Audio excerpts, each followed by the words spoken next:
अखिल भूमंडलीय सर्व शिरोमणि मुनि समाज के संस्थापक आदि मुनीश्वर योगेश्वर सदगुरुदेव शिव मुनि महाराज की जय।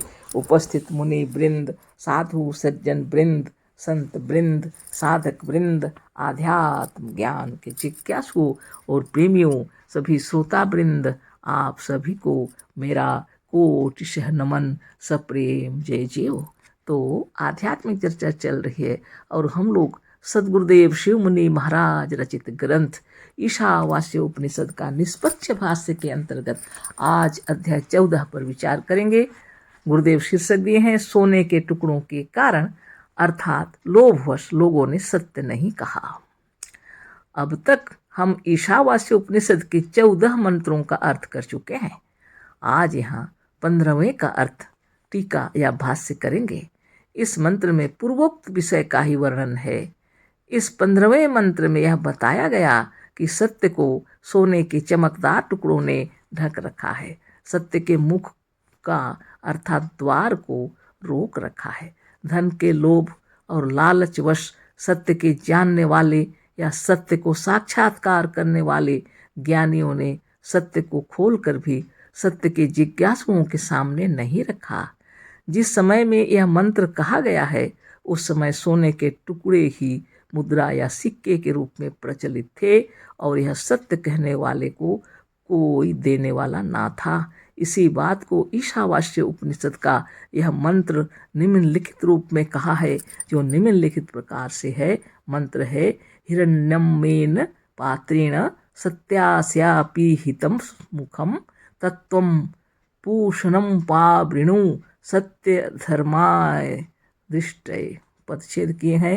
हिरण्यमेन पात्रेण सत्यस्य अपीहितं मुखम तत्त्वं पूषण अपावृणु सत्य धर्माय दृष्टये।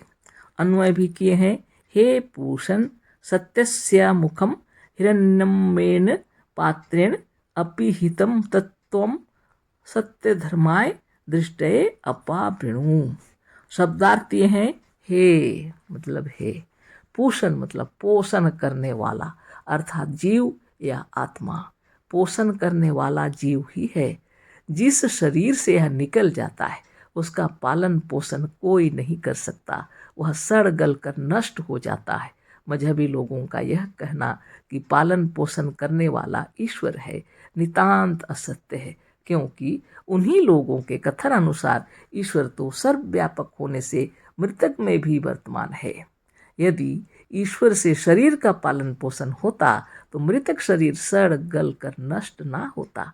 अतः यह सिद्ध है कि प्राणियों के शरीर का पालन पोषण करने वाला जीव ही है। जब तक यह इस शरीर में रहता है इस शरीर का पालन पोषण होता है और इसके निकल जाने से इसका पालन कोई नहीं कर सकता। अतः पूषण नाम इसी जीव का या आत्मा का है। सत्यस्य सत्य का, मुखम मुख या द्वार, हिरण्यमेन पात्रेण सोने के बने हुए मुद्रा या स्वर्ण के टुकड़े या स्वर्णमय पात्र से अपीहितम ढका हुआ है। तत् उसे असंभव दोनों को लेकर चलना होगा। अब इसे लेकर दोनों को लेकर चलना होगा, है ना। तो अभी आप विचार कर लीजिए। सदगुरुदेव बता रहे हैं 14 मंत्रों का अर्थ कर चुके हैं, अभी 15वें मंत्र का अर्थ कर रहे हैं। और इस समय यह मंत्र लिखा गया था उसमें लोभवश लालचवश सत्य को जानने वाले लोगों ने, जो साक्षात्कार किए हैं सत्य का, उन्होंने भी, उन ज्ञानियों ने भी इस विषय को खोलकर जिज्ञासुओं के सामने नहीं रखा। क्योंकि ये मुद्राएं उस समय चलती थी, सोने के सिक्के दिए जाते थे, लेकिन सत्य कहने वाले को भी सोने के सिक्के भी नहीं दिए जाते थे। इसीलिए ईशावास्य उपनिषद का यह मंत्र जो है निम्नलिखित प्रकार से है। हिरण्यमेन पात्रेण सत्यास्यापीहितं मुखम तत्त्वं पूषणं पावृणु सत्य धर्माय दृष्टये, है ना। और इसको पच्छेद करके अन्वय करके शब्दार्थ बता के गुरुदेव लिख दिए। अब इधर हम लोग देखते हैं। असंभव दोनों को लेकर चलना होगा। तो पहले जैसा था संभव और असंभव, उसी तरह उसी विषय में यहाँ चर्चा हो रही। पर संसार ने बराबर यही भूल की है। संसार जब चला है एक को लेकर चला है।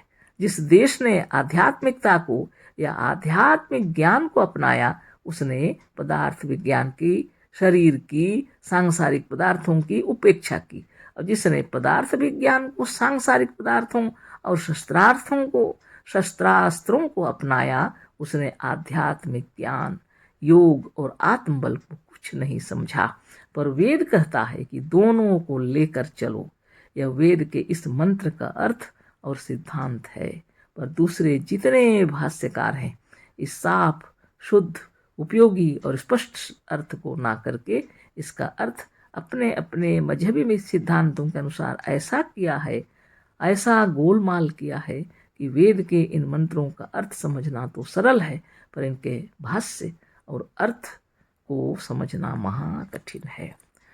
बारंबार सदगुरुदेव हम लोग को समझा रहे हैं और अपने मंत्र जो लिखते हैं और उसका भाष्य अपने तरीके से अपना करके हम लोग को समझा रहे हैं। मंत्र बता के, पदच्छेद करके, अन्वय करके, एक एक शब्द का अर्थ बता के, फिर उसका भावार्थ भी लिख के, मंत्र का अर्थ भी लिख के हम लोग को समझा रहे हैं कि वेदों में जिसको श्रेष्ठ माना गया है वह यह जीव है, यह आत्मा है। और इसी की चर्चा की गई है। यहाँ पर कहीं मजहबी ईश्वर का गंध तक नहीं है, लेकिन महान विद्वान लोग जो जगत को बताना चाहते थे, सच्चा ज्ञान नहीं दिए, है ना, इन मंत्रों का अर्थ उन्होंने सच्चा नहीं किया, इसलिए गड़बड़ हो गया है, इसलिए गुरुदेव इसको लिख रहे हैं। तो आगे हम लोग फिर से पढ़ेंगे। नीचे हम वेद के या ईशावास्य उपनिषद के इस मंत्र को देकर फिर दूसरे बड़े बड़े भाष्यकारों का भी अर्थ दे रहे हैं। न उससे पहले इसको एक बार फिर से पढ़ देते हैं ना। असंभव दोनों को लेकर चलना होगा, पर संसार ने बराबर यही भूल की है। संसार जब चला है एक को लेकर चला है। संसार में बराबर यह भूल हुआ है। संसार जब चला है एक को लेकर चला है। असंभव और संभव दोनों को लेकर चलना चाहिए। विद्या और अविद्या दोनों को लेकर चलना चाहिए। संभूति और असंभूति दोनों को लेकर चलना चाहिए। जड़ और चेतन दोनों की उन्नति चाहिए। लेकिन गुरुदेव बता रहे हैं संसार जब भी चला एक को लेकर चला। उदाहरण दे के बता रहे हैं, जिस देश ने आध्यात्मिकता को या आध्यात्मिक ज्ञान को अपनाया उसने पदार्थ विज्ञान की, शरीर की, सांसारिक पदार्थों की उपेक्षा की। हमारे देश में भी ऐसे ही हुआ था। आध्यात्मिक ज्ञान को जब अपनाए तो शरीर विज्ञान की ध्यान नहीं दे रहे थे, है ना, वो, और फिर पदार्थ विज्ञान पर भी ध्यान नहीं दे रहे थे, है ना। गुरुदेव ठीक लिखे हैं। लेकिन आजकल हम लोग आगे उन्नति कर रहे हैं। अभी शरीर विज्ञान से लेकर के सांसारिक पदार्थों से लेकर के सब चीज़ों का विश्लेषण करके, अन्वय करके, परीक्षण करके हम लोग के उपयोगी हमारे शरीर को और संसार को सुंदर बनाने की तैयारी चल रही है। और संसार में उपयोग की जो चीज़ों को अपनाकर भारत भी आगे बढ़ रहा है ना। पर यहाँ लिखे हैं सांसारिक पदार्थों की उपेक्षा की। और जिसने पदार्थ विज्ञान को, सांसारिक पदार्थों को और शस्त्रास्त्रों को अपनाया उसने आध्यात्मिक ज्ञान, योग और आत्मबल को कुछ नहीं समझा।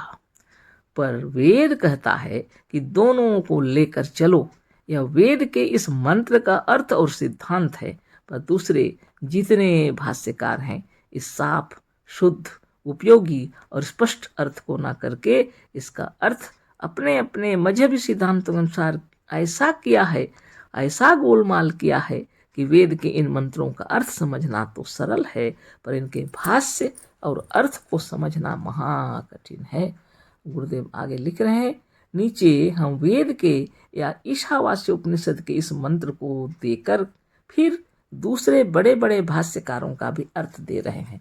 आप इसे पढ़ें और समझें तो आप लाख जतन करने पर भी साफ ना समझ सकेंगे कि यह क्या कहना चाहते हैं, क्योंकि हम लोग यही चाहते थे कि वेद के इन मंत्रों का कोई सच्चा अर्थ ना जान सके, ऐसा ही लोग चाहते थे, इसीलिए इस तरह से अर्थ कर दिए हैं। आगे पढ़ते हैं, क्योंकि इन मंत्रों का अर्थ यदि कोई ठीक ठीक समझ लेगा तो तमाम मजहब, तमाम देवी देवता और भूत प्रेत तथा मजहबी लोगों का वह बड़ा भूत मजहबी ईश्वर छूट जाएगा और मजहबी बंधनों तथा ईश्वर के बंधन से मुक्त होकर लोग सच्ची शांति, सच्ची मुक्ति का अनुभव करने लगेंगे, है ना। अच्छा, तो अब मजहबी लोगों के अर्थ पर विचार करें। देखिए कितनी बड़ी बात है। क्यों उन्होंने नहीं बतलाया? क्योंकि अगर इसको बता देंगे, सच्चा अर्थ अगर मंत्रों का बता देंगे और लोग अगर सच्चा अर्थ अगर जान सकेंगे, तब क्या होगा ना, इन मंत्रों का अर्थ यदि ठीक ठीक समझ लेंगे तो तमाम मजहब, तमाम देवी देवता और भूत प्रेत तथा मजहबी लोगों को बड़ा भूत मजहबी ईश्वर छूट जाएगा और मजहबी बंधनों तथा ईश्वर के बंधन से मुक्त होकर लोग सच्ची शांति और सच्ची मुक्ति का अनुभव करने लगेंगे। खूब विचार कर लीजिए। आज तक इतना झमेला क्यों खड़ा है? लोगों को अंधेरे में रखा गया है। बिल्कुल, जहाँ ईश्वर का नामो निशान नहीं है, ईश्वर का राज बता दिया। अपने अपने मजहब गढ़े, अपने अपने धर्म बनाए, अपने अपने ईश्वर को लगा के रख दिए हैं। देवी देवता भूत प्रेत सबकी पूजा करते हैं, है ना, लेकिन अपनी आत्मा को सबसे नीच दीनहीन गुलाम बना के रखे हैं, है ना। इसीलिए सदगुरुदेव कहते हैं जिस दिन इन मंत्रों का सच्चा अर्थ ठीक ठीक मालूम हो जाएगा, उसी दिन से तमाम मजहब, देवी देवता, भूत प्रेत, मजहबी लोगों को बड़ा भूत ईश्वर भी छूट जाएगा। और फिर जब ईश्वर ही छूट जाएगा, स्वर्ग नरक समाप्त हो जाएगा, नहीं है कहीं, है ना न जमराज न जमदूत, कुछ भी नहीं। इस तरह की बातें हो जाएंगी जब तब सच्ची शांति का अनुभव करेंगे, है ना। अभी तो सबको चिंता होती है, मर जाएंगे तो किस जीव जंतु में जन्म लेंगे, भगवान हमको क्या देंगे पता नहीं, स्वर्ग देंगे कि नरक देंगे, पता नहीं मेरी क्या स्थिति होगी, है ना। अगर बीमार भी हैं तो सोचते हैं क्या भगवान हमको बीमार कर दिए हैं क्योंकि मेरा कोई कर्म था, प्रारब्ध था, उसी को भोग रहे हैं। ऐसी ही बातें सोचते हैं। कितनी अनर्गल बातें हैं। मनुष्य सुख शांति से जी नहीं पाता। इसीलिए सदगुरुदेव शिवमुनि महाराज कीजिए, उन्होंने सच्चा ज्ञान दिया है। आप भी मुक्त होकर के विचार कीजिए सच्ची शांति के लिए क्या चाहिए, है ना। आगे पढ़ते हैं। गुरुदेव लिखे हैं कि सच्ची शांति और सच्ची मुक्ति का अनुभव करने लगेंगे। अच्छा, तो अब मजहबी लोगों के अर्थ पर विचार करें। मजहबी लोग क्या अर्थ किए हैं? यहाँ 13 मंत्र का दिया हुआ है। 13वां मंत्र, अन्य देवाहु संभवादन्यादाहर संभवात इति सुश्रुम धीराणाम ये न तद विचक्षिरे। यह 13 मंत्र का अर्थ है। पहले शंकराचार्य जी का अर्थ देखें। स्वामी शंकराचार्य इसका अर्थ करते हुए कह रहे हैं। इसके पहले हम लोग 13 का पढ़े थे, पर इसमें नहीं दिए थे शंकराचार्य जी के विषय में, अभी दिए हुए हैं गुरुदेव। तो शंकराचार्य जी संस्कृत में लिख रहे हैं उसके अर्थ, अन्य देव पृथ्गेवाहु फलम संभवात संभवते कार्य ब्रह्मणोपासनादणि माद्यैत्रोण्य लक्षणम व्याख्या तत्वन्तः इत्यर्थः तथा चान्यदाह असंभवात् संभूतेर्व्याकृताद् अव्याकृतोपासनात् यदुक्तं बन्धनतमा प्रविशन्तीति प्रकृतिलय इति च पौराणिकैरुच्यते इत्येव शुश्रुम धीराणां वचनं ये नस्तद्विचक्षिरे व्याकृतोपासन फलम व्याख्यातवंत इत्यर्थ। इस तरह से संस्कृत में उन्होंने अर्थ लिखा। गुरुदेव लिख रहे हैं, शंकराचार्य जी का यह भाष्य संस्कृत में है। इसका हिंदी गीता प्रेस के एक सनातन धर्मी शंकराचार्य के अनुयायी पंडित ने किया, उसे हम देते हैं। हम यदि इसका अनुवाद करते तो सनातन धर्मी लोगों को शंका होती। गीता प्रेस द्वारा पूर्वोक्त संस्कृत भाषा के शंकर भाष्य का अर्थ निम्नलिखित प्रकार से है। कार्य ब्रह्म की उपासना से और फल प्राप्त और ही फल बतलाया गया है। कार्य ब्रह्म की उपासना से और ही फल बतलाया गया है तथा अव्यक्तोपासना से और ही फल बतलाया है। तो कार्य ब्रह्म की उपासना से और ही फल बतलाया गया है तथा अव्यक्तोपासना से और ही फल बतलाया है। ऐसा हमने बुद्धिमानों से सुना है, इन्होंने हमारे प्रति उसकी व्याख्या की थी। तो कल फिर चर्चा करेंगे, है ना। इसके बहुत विस्तृत चर्चा होगी, क्योंकि थोड़ी थोड़ी चर्चा में तो काम नहीं चलेगा। शंकराचार्य जी की भाष्य है, तो कल इस पर विस्तार से चर्चा करेंगे। ज़्यादा समय हो गया, आज इतना ही। अशेष धन्यवाद। कोटि सह नमन, सप्रेम जय जीव। सदगुरुदेव शिव मुनि महाराज की जय।